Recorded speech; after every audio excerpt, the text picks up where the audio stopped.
Okay students, poets and pancakes का ये lesson. आओ हम इसके क्वेश्चन आंसर्स को अच्छे से रिवाइज करते हैं। जल्दी जल्दी करेंगे, थोड़ा फास्ट फॉरवर्ड होगा, तो प्लीज केयरफुली सुने। What does the writer mean by the fiery misery of those subjected to makeup? The heat produced by the lights in the makeup room brought about a lot of discomfort to the actors in the makeup room. Hence, the writer refers to this pain and trouble as fiery misery. वो जो heat थी light की, उसी के reason की वजह से fiery misery उसको बोल दिया है। What is example of national integration that the author refers to? क्या एग्जांपल है जो नेशनल इंटीग्रेशन बोलता है ऑथर उसको? The makeup division of the Gemini Studios was an example of national integration. According to the author, this is so because people from different regions and religious groups work together in the same department. In Gemini Studios, the department was headed by a Bengali who was succeeded by a Maharashtrian. The other helpers included a Dharwar Kannadiga and Andhra, a Madras Indian Christian, an Anglo-Burmese and the local Tamils.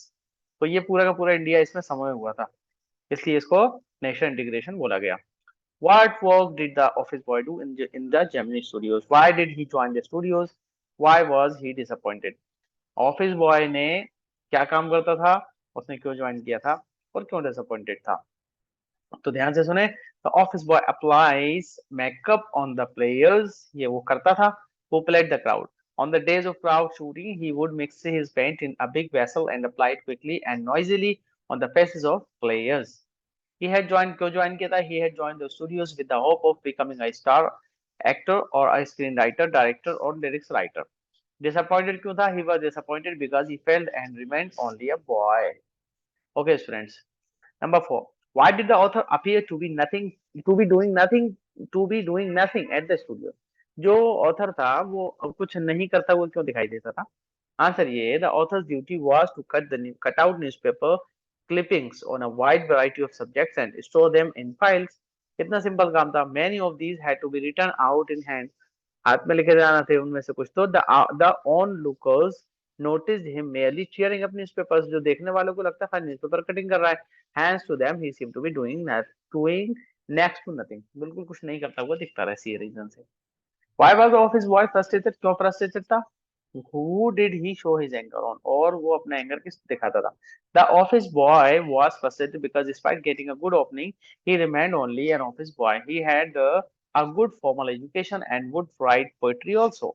But his great literary talent was being allowed to go west. He showed his anger to Kotha Mangalam Subbu, the number 2 at Gemini Studios.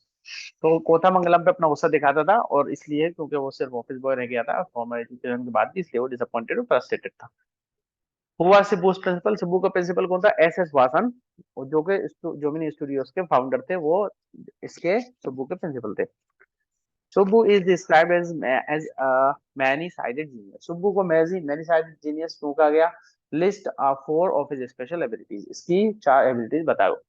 तो number 1 तो ये थी इसमें, Subbu had the ability, उसमें ability थी to look cheerful at all the times. Number 2, his sense of loyalty made him turn his entire creativity to his principal's advantage. पूरा का पूरा अपना जो लॉयल्टी थी वो प्रिंसिपल के एडवांटेज, यानी कि अपने जो director film making was quite easy with Subbu around, और इसका जो टैलेंट था उसी के रीजन से ये बहुत सेंस ऑफ लॉयल्टी इसके अंदर थी। Number 3, he was literally inclined to a poet and novelist. वो एक नॉवलिस्ट भी था, पोएट भी था। he was an amazing actor भी था। he had a charitable and loving nature. उसका चैरिटेबल लविंग नेचर था। ये 4 क्वालिटी उसके अंदर थी। आओ एक पाउज लेते हैं बच्चों, पानी पी लें आप लोग, मैं भी पानी पी लेता हूँ। Why was the legal advisor referred to as the opposite by others? Opposite क्यों बोला जाता था? जो लीगल एडवाइजर था उसको। तो आंसर ये है, the lawyer was in the story department, story department में था। He was official known as the legal adviser. पहले तो उसको ऑफिशियली क्या बोलते थे? लीगल एडवाइस बोलते थे। लेकिन however his actions did not nobody any good. उसके जो एक्शंस थे उसने किसी का भला नहीं किया था। He had unwittingly brought to an end the career of a promising young actress. और उसने बहुत ही ज्यादा क्रूरता से, बहुत जुल्म से एक प्रॉमिसिंग यंग एक्ट्रेस का करियर बिल्कुल खत्म कर दिया था। हैंस, और इसी कारण से उसको अपोजिट बाय अदर्स कहा जाता था, यानी उसका लॉयर नहीं है वो यहाँ पर, इसलिए उसको ऐसा बोलते थे। What made the lawyer stand out from the others at Gemini Studios? क्या चीज थी जो कि उसको अलग खड़ा करती थी, अलग बताती थी? The lawyer's dress that he wore, जो जो ड्रेस पहनता था, उसने made him stand out from the others. He wore a pant, a tie, and sometimes a coat also. Others put on a khadi dhoti with a slightly oversized and clumsy tailored white khadi shirt, which looked like everyone's uniform. Coat pant tie suit boot में रहते थे ये भाई साहब। Did the people at Gemini Studios have any particular political affiliations? क्या कोई particular political affiliation थी इन लोगों की, Gemini Studio वालों की? Most of the people at Gemini Studios were followers of Gandhi ji. बहुत से लोग, अधिकतर लोग गांधी जी के फॉलो होते हैं। एंड वो खादी खादी पहनते थे। क्यों खादी? वो खादी के हटके and wearing of khadi, they did not have any particular political affiliations. इसके अलावा और इसके इससे इससे अतिरिक्त और कोई चीज उनकी पॉलिटिकल एफिलिएशन के अंदर नहीं आती। However they were all against communism. हाँ, लेकिन वो कम्युनिज्म के सब लोग विपरीत थे, अगेंस्ट थे। Why was the moral rearmament army welcomed at the studios? Moral rearmament army को क्यों वेलकम किया गया था स्टूडियोज में? The moral rearmament army was a kind of counter movement. ये काउंटर मूवमेंट था टू इंटरनेशनल कम्युनिज्म, जो कि इंटरनेशनल कम्युनिज्म के खिलाफ था। The big bosses of Madras like mister Vasan simply played into their hands. और जो मिस्टर वासन थे वो उनके हाथ उनको कठपुतली बना दिया गया था, उनको उनको उनका इस्तेमाल किया गया था, कह सकते हैं, आप उसको यूज किया गया था। So the moral rearmament army was welcomed at the Gemini Studios. Name one example to show that Gemini Studio was influenced by the plays staged by MRA. Example बताओ जिससे कि जेमिनी स्टूडियोज ये प्रदर्शित हो कि वो इन्फ्लुएंस हुआ था उन प्ले से जो एमआरए द्वारा स्टेज किए गए हों। The plays staged by the MRA greatly influenced Madras and Tamil drama community. For some years, almost all Tamil plays had a sense of sunrise and sunset in the manner of Jotham Valley, with a bare stage, a white background curtain, and a tune played on the flute. Okay. Who was the boss of Gemini Studios? Mr. S.S. Vasan was the boss. What caused the lack of communication between the Englishman and the people at Gemini Studios? वो जो poet आया था, उसने lecture दिया था, वो समझ नहीं आता, वो वाला है ये। क्यों समझ में नहीं आता? क्या था उसमें gap of communication? Most of the 600 odd people at Gemini Studios were Tamil speakers. The Englishman was addressing them in his own language, English. He had a peculiar accent. Hence, there was a lack of communication between the Englishman and the people at who could not follow what he was saying. Number 6. Why was the Englishman's visit referred to as unexplained misery? Unexplained misery क्यों कहा गया था Englishman के visit को? The Englishman's visit to the Gemini Studio is referred to as an unexplained mystery because no one could decipher his identity, whether he was a poet or an editor. Besides, when he spoke, no one at the studio understood what he intended to say, as his accent was beyond their comprehension. समझ में नहीं आ रहा था क्या बातें कर रहा था, इसलिए इंग्लिशमैन की विजिट को इन्होंने एक अनएक्सप्लेन्ड मिस्ट्री कहा ना। और चलो एक ब्रेक ले लो बच्चों, पानी पी लो 5-10 सेकंड। हाँ, who was the English visitor to the studios? English visitor कौन था जो स्टूडियो आया था? The English visitor to the Gemini studios was Stephen Spender था वो। He was the editor of the Encounter था वो, a British periodical and a famous English poet. ये बहुत फेमस था, ब्रिटिश का एक बहुत अच्छा एसेइस्ट और एसेइस्ट था, ये नॉवेलिस्ट था 20th सेंचुरी का, मतलब बहुत बड़ा आदमी था ये। How did the author discover who the English visitor to the studio was?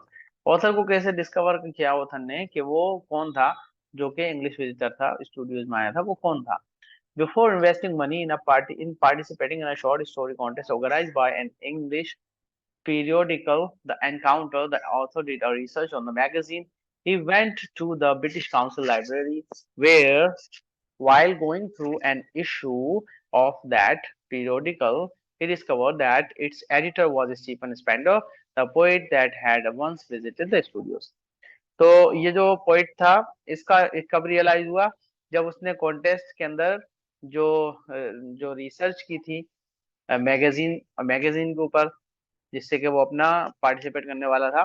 तो ब्रिटिश काउंसिल लाइब्रेरी के अंदर गया था, और वहां पे जाने के बाद में उसने ये डिस्कवर किया कि जो एडिटर था उसका वो एडिटर स्टीफन स्पेंडर ही था जो कि वहां पर आया था। What does the God that failed refer to? तो गॉड दैट फेल्ड का क्या मीनिंग होता है, कहाँ इसका, ये किस चीज से इसका कनेक्शन है?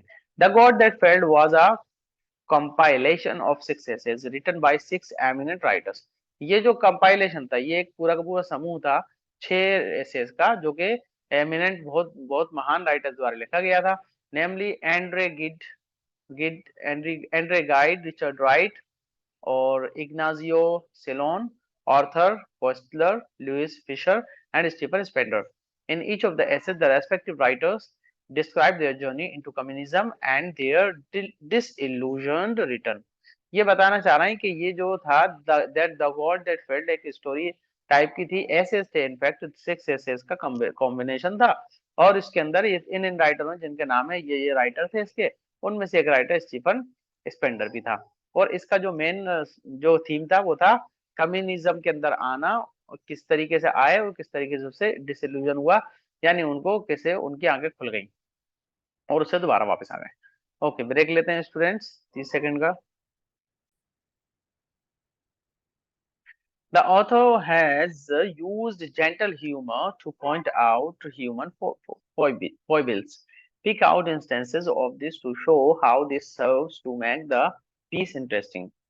The instances of humor used by the author mark the eccentricities and idiosyncrasies without making any direct and rude comment on anybody. For instance, the author portrays the makeup artist and the usage of pancakes in an interesting way.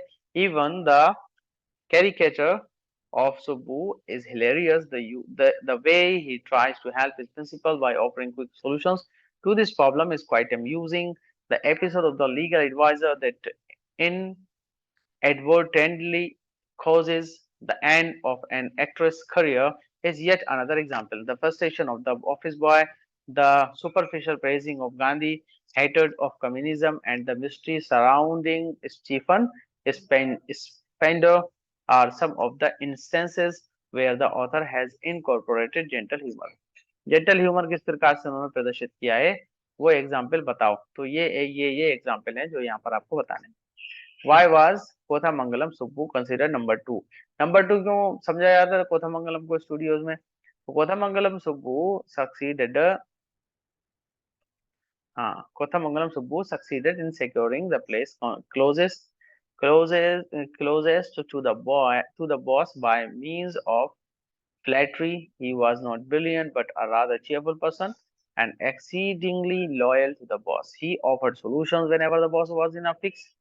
Thus, the author employees considered him the number 2 in Germany studios. How was the author described the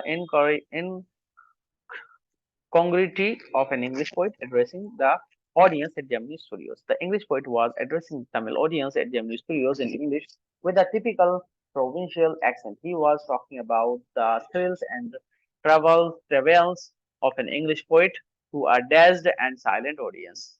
ये silent audience को बिल्कुल वो address कर रहा था। This was the incongruity because his audience could not understand him at all. What do you understand about the author's literary inclinations from the account? The writer was prose writer. He wanted to send a short story for the short story contest organized by the British periodical by the name The Encounter. Authors की literary inclination से आप क्या समझते हैं? तो ये समझते हैं। Okay students, discuss in small, ये तो आप लोग इसको छोड़ दीजिए। ओके स्टूडेंट्स, आज का लेसन हुआ यहीं पर खत्म और समाप्त। इसके अंदर मेनली हमें जो चीज समझ में आई है वो ये आई है कि एक जेमिनी स्टूडियोज था, उसके अंदर ये क्वेश्चन आंसर आप सॉल्व कर लेंगे तो आपको डेफिनेटली एग्जाम के अंदर हाई स्कोर करने से कोई नहीं रोक सकता। Wish all the very best, thank you so much, and this is Abdul Rahman signing off. Have a nice day.